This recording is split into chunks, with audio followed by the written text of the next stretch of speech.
everyone, and welcome back to Claim Your Potential, the Empowerment Podcast. I'm your host, Sofie, and for this episode, we have a special guest here with us to discuss the role of emotional intelligence in career development and money psychology. She is an expert on the subjects of executive leadership, emotional intelligence, career development and strategy, as well as social entrepreneurship. She has served leaders and employees at a diverse list of companies from action sports, consumer goods, food and beverage, finance, pharmaceuticals, entertainment, and more. She is also the author of 4 books, including Engineering Your Mood, It Pays to Be You, It Pays to Be You Job Search and Career Change Workbook, and The Money Formula. She is also the president of Leslie Inc., which provides emotionally intelligent corporate management consulting and sales training globally. Please welcome Leslie Juvin-Acker. Thank you so much for being with us today, Leslie. It's my pleasure, and thank you for the warm welcome. As I was exploring your website, one book that stood out to me was your Money Formula book. And in there, you write about the barriers that keep us from financial happiness. So, what is financial happiness, and what does it mean to you? Financial happiness for me is feeling like I am who I want to be. I can do what I want to do, and I can do it when I want to do it and with whom I want to do it with. So it's that sense of freedom and choice and liberation, and also owning my own calendar. And I notice in the executive world, a lot of people strive to move up in their careers and become VPs and CEOs and even board members. And what I've noticed is yes, you may make more money, but your time becomes more and more tied to that money and the source of your money. And therefore, your time and your choices are limited to who gives you money. So I talk about that in my book, and I want to help people realize for themselves what is your version of financial happiness and what is your relationship to money, and to explore that and to open up all the possibilities within you. Speaking of our relationship with money, something that comes into play are self sabotaging financial behaviors. And so, what are these behaviors, and how can we begin to address them? So, self sabotaging behaviors are those behaviors that seemingly go against your best intentions, right? So, if you're trying to save money and you can't help but spend it because perhaps you're an emotional spender, or maybe you're not using your time wisely, or maybe you don't feel like you can make enough. These types of behaviors that conflict with your sense of self and your identity, and the desires for the life that you want to create for yourself, they add up. And a lot of these self sabotaging behaviors are subconscious. They come from our childhood, they come from the environments that shape our attitudes and our self concepts of what money we think we can have and what types of experiences we're entitled to have, like college education or vacations or a nice home or people working for us domestically. These are the types of questions that I want people to ask themselves, to look at what are your own self sabotaging behaviors? What are your best intentions? What are the things that you want to create and experience? And then what are the things that you're doing that you feel are keeping you from having and being and doing all of those things? There's a conflict there, and that conflict is an inner one. And it goes down to what is your emotions trying to tell you? And I always say that the emotions are the language of the soul. Your soul's trying to get your attention, and it's trying to help you to change your attitudes and consequently your behaviors. I like how you brought up emotional spenders and how emotion ties into our money habits. And so, what role does emotional intelligence play in our relationship with money? Emotions have everything to do with our relationship with money. Emotions have to do with our sense of self-worth, our concept of ourself. Am I the person that can manage millions of dollars? Am I the person who can have millions of dollars? Am I the person who feels comfortable spending it? I've said the story before. I was working and having lunch with a woman whose husband was one of the founding employees of one of the world's largest tech companies. She's got a Tesla X and $20+ million of real estate. And she said, I have a lot of money and yet I still feel poor. So emotional psychology, how we think and feel about what we have, and our security, that even though I have maybe not what I want, I still feel financially satisfied. These types of feelings that we cultivate from within ourselves have everything to do with how we think about ourselves in our relationship with money, how money is exchanged in the world, who has money and who doesn't have money, who has access to things that other people don't have access to. All of these questions and these issues boil down to how we feel about it, and our assumptions of ourselves and the world, and our relationship to everything in life and others. The money formula helps people to explore their emotions. Why do I feel so unsafe psychologically when it comes to money? Why do I feel threatened about not being able to pay my bills next month? Why do I feel like I can never turn the corner financially? These are the things that I want to help people answer and resolve finally, so you can be the person you want to be financially and to experience the life that you desire, not the one you feel is being handed to you by the economic conditions around you. And connecting to your career coaching and emotional intelligence expertise, how can we use emotional intelligence not only to examine our relationship with money, but also to create and develop our career? So, when we talk about career development, your personal brand, and your emotional intelligence, it all centers into your own self worth. And that's why I wrote the book. It pays to be you, because it's about this concept of, gosh, in a world of fast money and YouTubers and influencers and, these kinds of get rich quick schemes that value, things that aren't wisdom. That, you know what I mean? It's like anti intellectualism in the world today, financially and professionally. We ask ourselves, gosh, do I have any worth in relation to this type of society that seems so dysfunctional? And I can't seem to game and figure out, why does it feel like I'm always losing to the house? And so my entire career is asking people these types of questions and helping them to relieve themselves of the emotional burdens that they experience, to develop and cultivate and resolve their own self-worth. Now, I'm not saying self-esteem. I'm not saying about, you know, what is your talents or your skills, although that comes into play. I'm talking about how you feel yourself in the market. Lawyers say that what you have is only as worth as what the market is willing to pay. Well, if the market doesn't have a value on wisdom or truth or, um, integrity, and values instead, sex or fast money or whatever it might be, consumerism, you have to ask yourself, how do I feel in relation to that? And where can I align myself to an environment that values what I have, so I can make a living, so I can pay for my children's education, so I can have a retirement?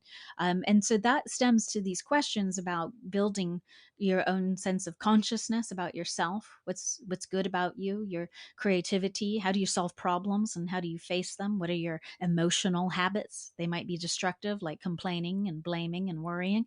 And then building your sense of confidence and your skills, and where you stand in the market, and then your connectivity, networking with other people, finding those people who value you and giving them that value that you have to offer to enhance their own projects. So that, I call that the 4 C's, but it's really about helping people build their self-worth, and that translates into every area of your life: your relationships, your career, your finances, your environment, how people treat you. These things matter, and I like to use all of my time and effort into helping people develop that sense of self-worth. And as we start to develop our sense of self worth, I feel as though it'd be very easy to recognize that you're in the wrong career, that your worth is not being valued at your current place of employment. And so, as people start to think about a career change, what's the first thing they should be doing? It goes right back to the 4 C's. Look at yourself. What are you conscious of, aware of being? I was talking to somebody yesterday in a session, and, he says, I'm a new father and I have this business, and I'm not really sure if I have to go back to a full-time job just to make ends meet, or continue on my trajectory of being an entrepreneur and a business owner.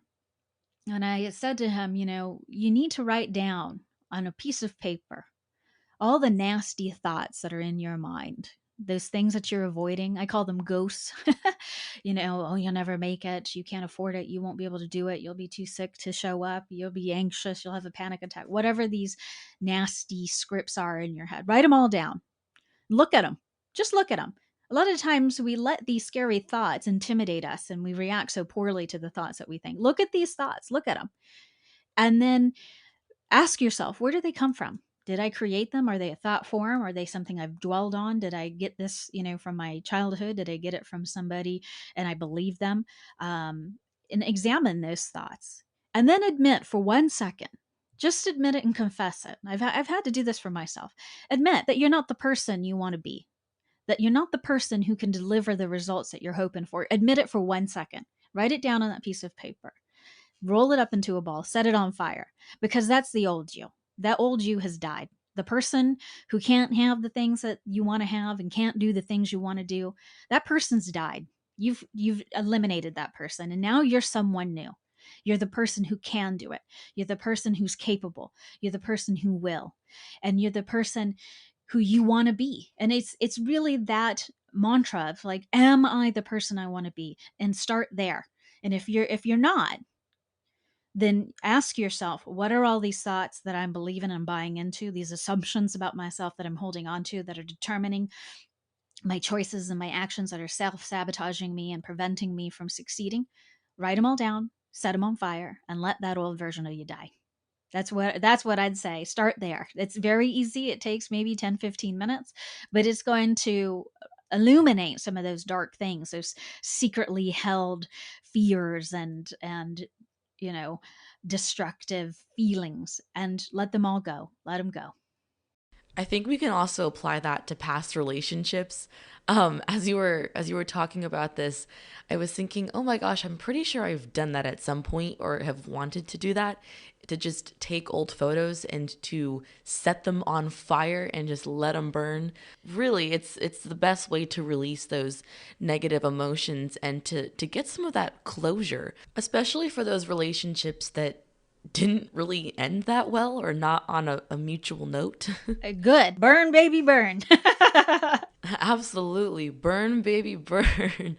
Um, and I love how throughout this episode you have mentioned some of those tangible techniques that we can use to develop our sense of self-worth and our emotional intelligence. And so before we go, what are some other techniques our listeners can use to develop their emotional intelligence? One of the things I always recommend, especially for children, is encourage them to journal. Look at those thoughts. A lot of those thoughts are just reactionary thoughts. They're subconsciously held thoughts. They're thoughts of your environment. Look at those thoughts.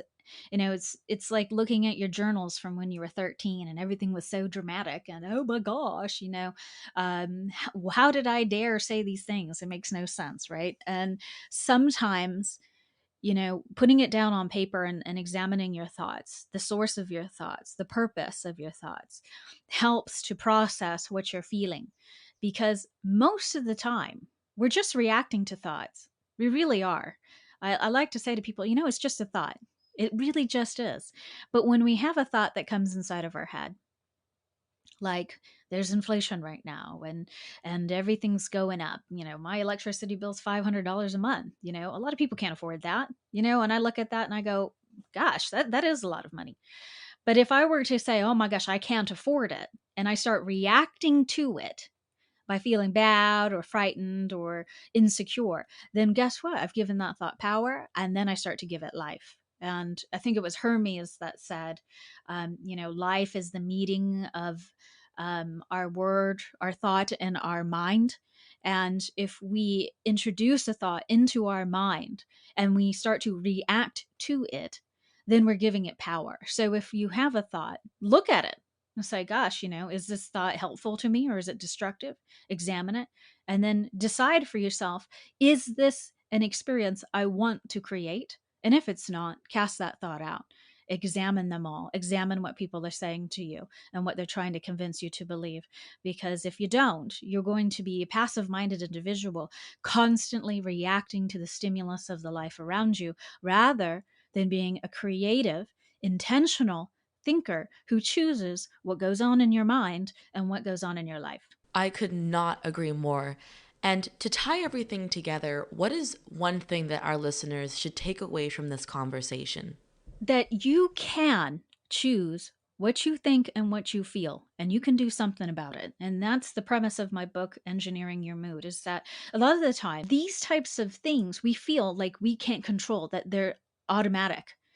But you can learn how to examine what you're thinking, examine your experience of what you're thinking about, and redirect your attention to truths like, I am in control of what I think. I can examine this. Because once you go from a position from being a passive experiencer of your thoughts and the reaction to those thoughts to the godlike person who looks at a thought and says, where did this thought come from? And, why is it there? And what's it trying to do for me? And, how long has it been there? And when did it come up? And what do I want to do with it now? And let me pull it out of my body and examine it in my imagination. And why don't I send it out into space and really start to just use the thought creatively? Then you become in control of your experience. So things like depression, anxiety, low motivation, procrastination, self-sabotaging behaviors, addiction issues, you can start to take control of your experience. You are not a victim of circumstance.